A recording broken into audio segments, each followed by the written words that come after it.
Amen. Praise the Lord. At sa oras po ito tayo po'y darako na po sa pinakamalagang bahagi natin banal na programa na saan ang pagkikinig at pag-aaral ng Word of God na dadalhin sa atin natin beloved ordained preacher, beloved Brother Boy Kaluya. Amen. Purihin po ang ating pinakamamahal na Panginoon. God bless you sa ating beloved brother Paulo Bondok. At ang pinakamataas sa pagsamba, pinakamataas sa pagpupuri, paglulati, karangal at kadakilaan ay para sa ating dakilang Diyos na pinaglilingkuran ng ating pinakamamahal na Panginoong Jesucristo. Patuloy po natin inaalala mga di malilimutang aral ng ating beloved pastor, beloved evangelist, Wildy Estrada Almeida, gayon din ang ating beloved assistant pastor, Lina C. Almeida. At malugod po tayong bumabati sa lahat po ng mga beloved children, the Almeida family, sa mga apo, mga manugang na ating beloved pastor, sa lahat po ng mga manggagawa, sa lahat po ng ating mga mangangaral, sa ating mga minamahal mga kapatiran, Luzon, Visayas, Mindanao, maging sa labas ng ating bansa. Sa mga kapatiran po natin sa ibayong dagat, na sa iba't ibang panig na mundo, maligayang panonood po sa inyo at minsan pa, mga minamahal, kahit hindi tayo po yung makiisa sa panalangin para minsan pa mga minamahal tayo po ay patnubayan sama ng ating pinakamamahal na Panginoon. Manalangin po tayo. Opo, dakilat mapagpala po naming Ama Diyos na makapangyarihan sa lahat. Minsan pa, mahal na Panginoon, humingi kami ng kapatawaran sa aming mga pagkukulang, sa aming mga kamalian, sa aming mga kasalanan. Patawarin mo po kami. Linisin mo po ang aming mga puso. Gawin mo kaming karapat-dapat. Magdala na yung banal at sagradong salita. Dalangin po namin. Kayo po ang maglagay ng mga salita mo sa aming bibig.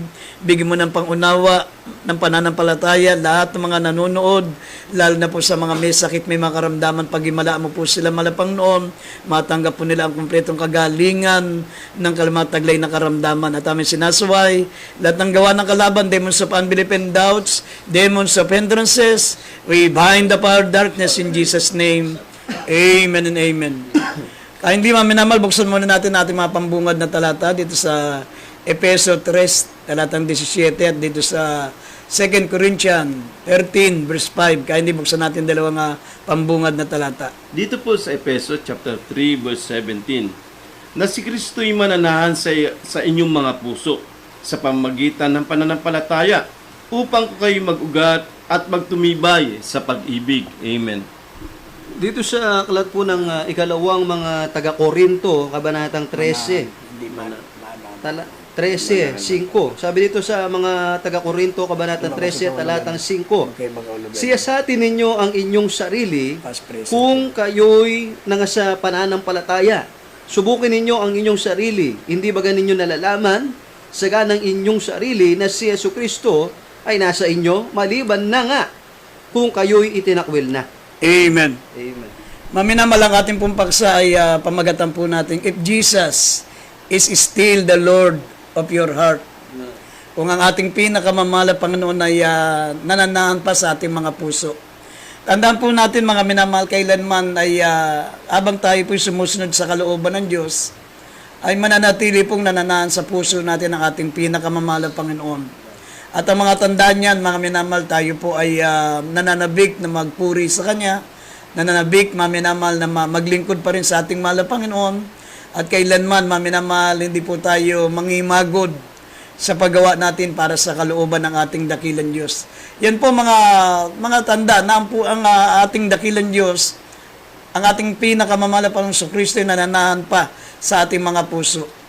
Meron tayong takot na magkasala. Mga minamahal, tayo po'y sabik na maglingkod sa ating mahal na Panginoon.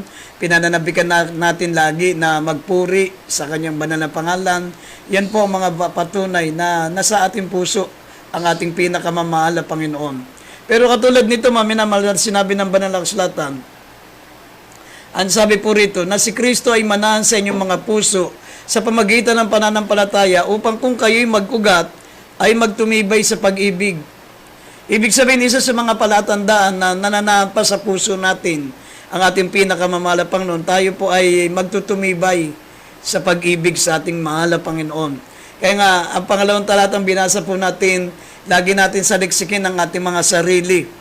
Subukan po natin palagi ang ating sarili na tandaan po natin na ang ating mahal na Panginoon ay nasa ating mga puso. Nananahan siya sa atin. Sabi rito, subukin nyo inyong sarili. Hindi ba ganyo nalalaman na saganang inyo ay na saganang sarili sa inyong sarili ay na si Yesu Kristo'y nasa inyo, na maliban na nga kung kayo'y itinakwil na. Ibig sabihin, mananatiling nasa atin ang ating pinakamamahal na Panginoon habang tayo po'y gumaganap sa kalooban ng Diyos, habang tayo po, mga minamahal, ay naglilingkod sa Kanya. Pero kapag tayo po ay gumawa ng mga bagay na mali, pag tayo po ay nagkukulang na, pag hindi na natin pinananabikan na paglingkuran ng Diyos, hindi natin alam, minamahal, sabi, umalis ng ating pinakamamahal na Panginoon sa atin. Kaya sabi ng Genesis, Kapitulo 6, talatang 3, ang Diyos ay ang Espiritu ng Diyos ay hindi palagi nakikipagpunyagi sa tao. Kaya nga, lagi po nating itanim sa ating isip, sa ating puso, na sabi rito, lagi nyo siya sa atin, ang ating mga sarili, kung tayo po ay nasa pananampalataya pa, kung tayo po ay nasa ating pinakamamahal na Panginoon pa, umaliban tayo po ay itinakwil na. Kaya, mga minamahal, ang ating dakilang Diyos, tandaan po natin, mga minamahal, para po yung kalapati. Kaya nga, ang Holy Spirit ay simbolo ng kalapati. Ang kalapati, masailan po yan. Pag yan, maminamal, ay naitaboy mo, maminamal, mahirap nang bumalik. Napakahirap nang pabalikin yung kalapati. Pero kapag ang kalapati po, maminamal, ay kinagigiliwan niya yung isang lugar, talagang kahit iligaw mo yan ng pagkalayo-layo, babalik at babalik yan doon sa kanyang tahanan, sa kanyang nakasanayang bahay, sapagkat maminamal doon siya nakatira. Ganun din po ang banal na Espiritu ng Diyos.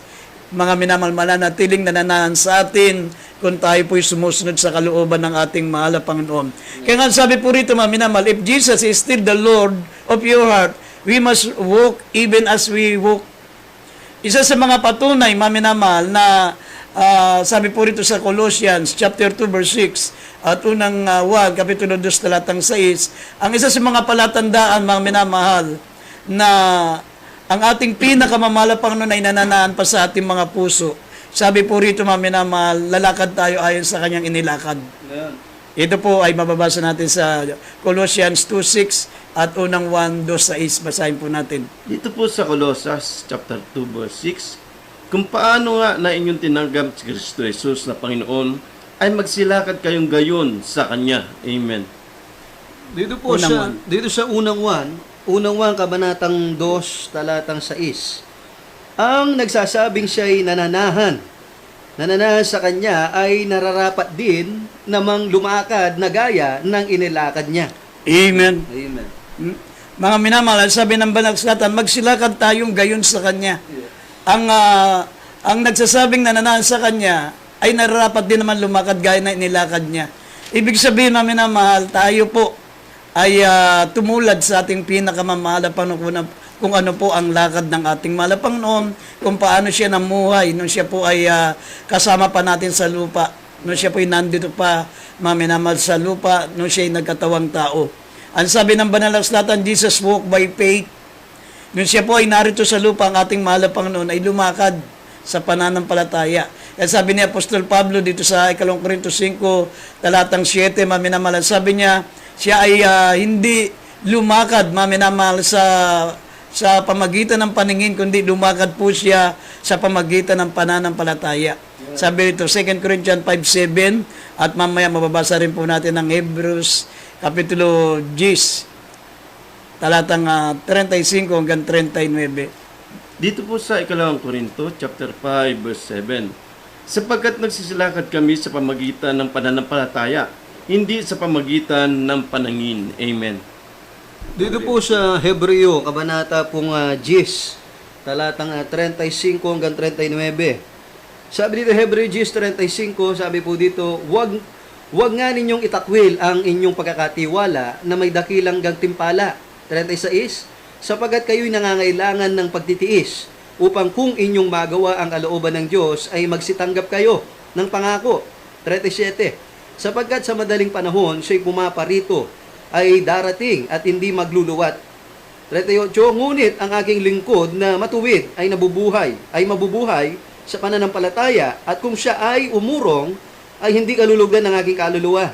39, ngunit tayo hindi doon sa mga nagsisibalik sa kapamakan, kundi doon sa mga may pananampalataya sa ikaliligtas ng kaluluwa. Amen. Amen.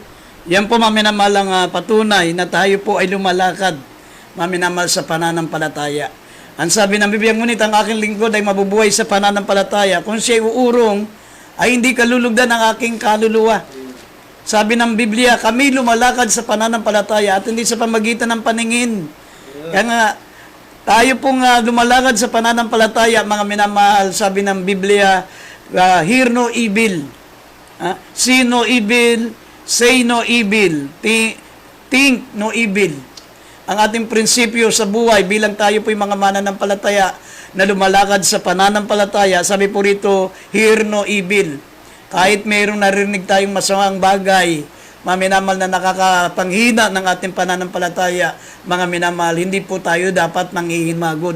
Hindi dapat tayo nanghihina sa pananampalataya. Kahit nakakakita po tayo ng mga bagay na naikahihina na ating pananampalataya, hindi dapat maapektuhan ang ating pananampalataya. See no evil. Kahit mga minamahal, may mga nagsasabi na meron tayong naririnig ng mga bagay, mga minamahal, meron tayong mga naririnig na mga kataga na naikaisasira na ating pananampalataya, hindi rin po tayo mga minamahal nawawala ng pananampalataya. At kahit mga minamahal, ano pa ang sabihin nila, hindi tayo nag-iisip ng mga bagay na nakasisira ng ating pananampalataya. Think no evil. Think no evil, say no evil, hear no evil, at see no evil. Dapat ang mga nalumalakad sa pananampalataya, hindi siya mga minamahal na apekto na nakikita ng kanyang naririnig, ng kanyang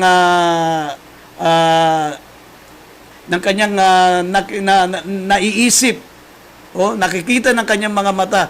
Sabi ng banal na kasulatan, sapagkat sa madaling panahon siya pumaparito at darating at hindi magluluwat. Kung tayo, sabi minamahal, ay manghina sa pananampalataya, hindi tayo kalulugdan. Hindi tayo kalulugdan.